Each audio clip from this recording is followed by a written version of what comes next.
Okay, so today, welcome back to Gumardee's Coins and Banknotes.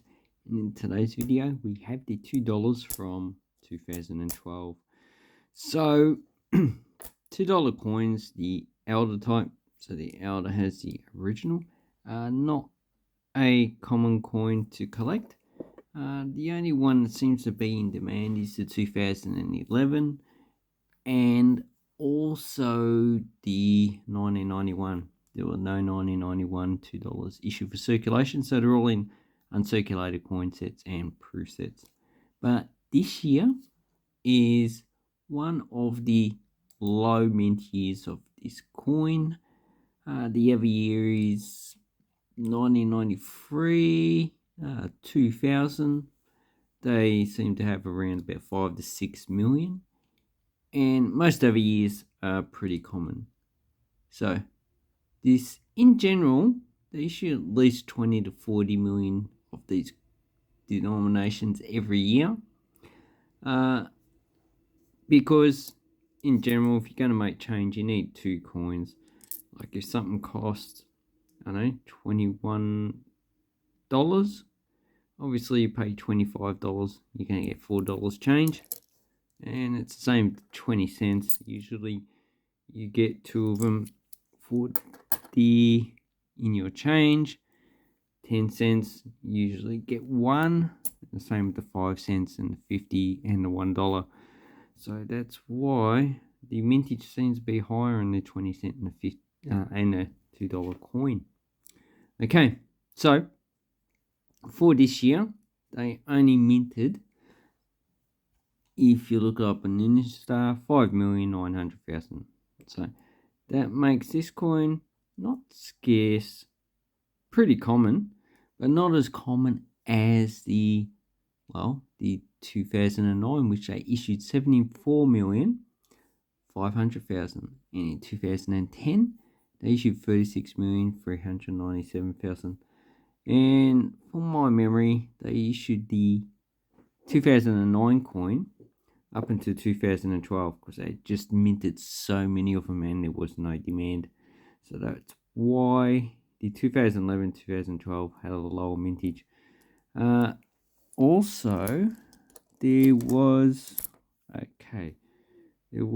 made another video on this years ago, I think about 5 or 6. Can't remember. This is the Remembrance, the gold poppy. And, well, everyone should know the red poppy, which is the first $2 coin issued that had paint on it. It wasn't issued in the circulation, it sold for $10 at RSL. And the next year, 2013, is when they issued the purple coronation into circulation, so they didn't sell that. And every year since then, they just issued these color coins into circulation.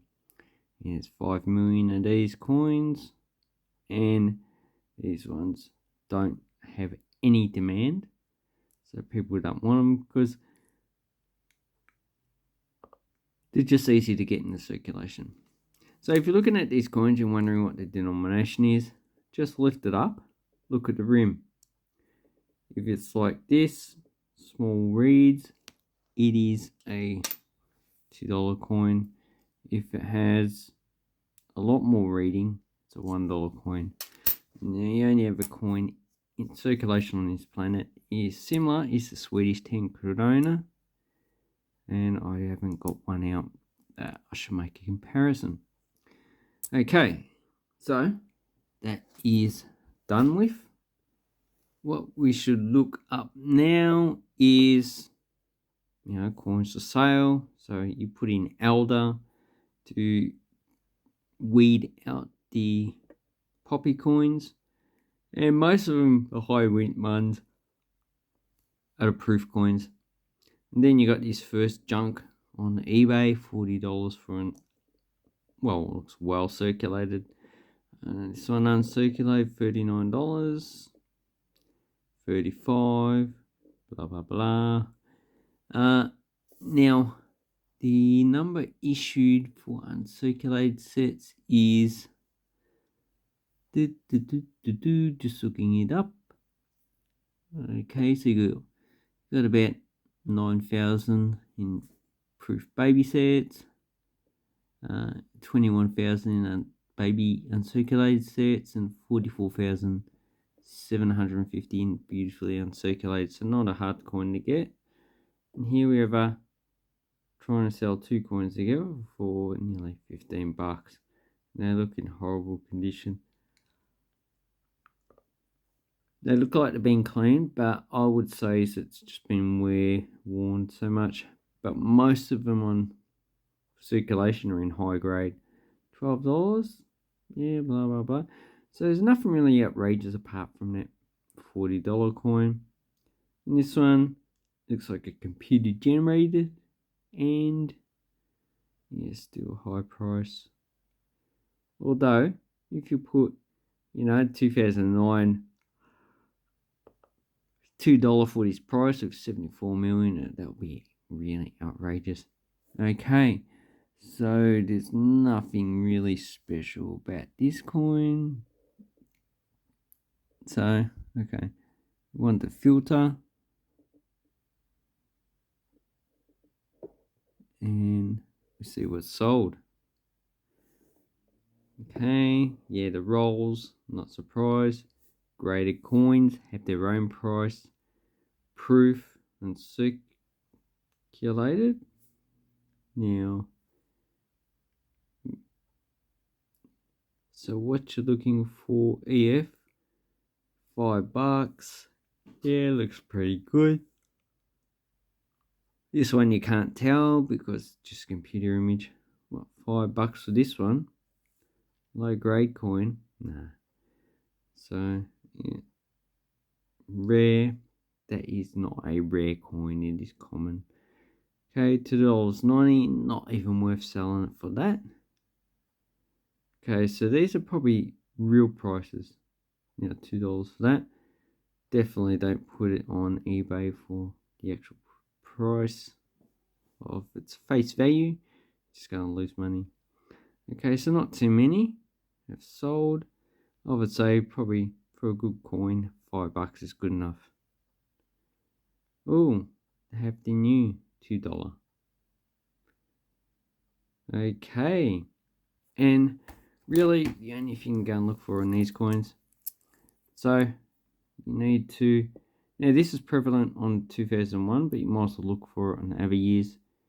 The IRB in rank broadly, and what you're looking for is 3 types of IRB on the 2001. So this one has, where is, okay, so it's going to be a bit hard. So you got the I that should be separated, and RB should be joined. And if you get it up to the light, okay, it looks like that angle's the best. And looks like the IRB, the RB is joined. There you go, that's what you need to look for there. And that's pretty common. Okay, now with the other coins, RB is joined, so you're probably looking for either the I joined and the RB are separated.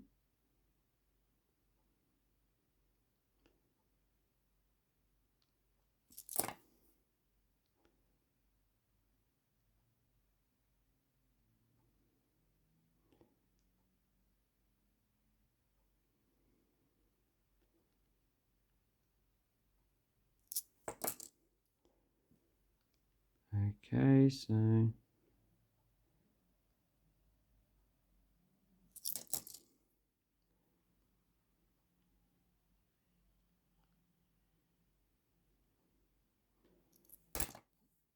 yeah, so the default is the I separated, RB joined. You're also looking for other types of errors as well, which are pretty noticeable. Got CUDs, which are pretty common. You have ram strike, broad strike, clip planchet, stuff like that. If you get an error book from Renix, you should be able to find what type of errors you should find. But basically, yeah, the air rank broadly, look for, see, like this one's got a weak S, so grease strikes. Look for doubling, re-engraved dies, degraded dies where the lettering's a bit blurred, and also on this side, sometimes you can find a weak HH, which horse term, which is on an 88-89 coin. Sometimes you can see it on there, because I think when they engraved the actual dies, they tried to get rid of the HH, they just couldn't. Anyway, bit of a long video for a pretty common coin, and I think these ones are going to go back into circulation. Anyway, thank you very much. Have an awesome coin and banknote collecting time. Thank you and goodbye.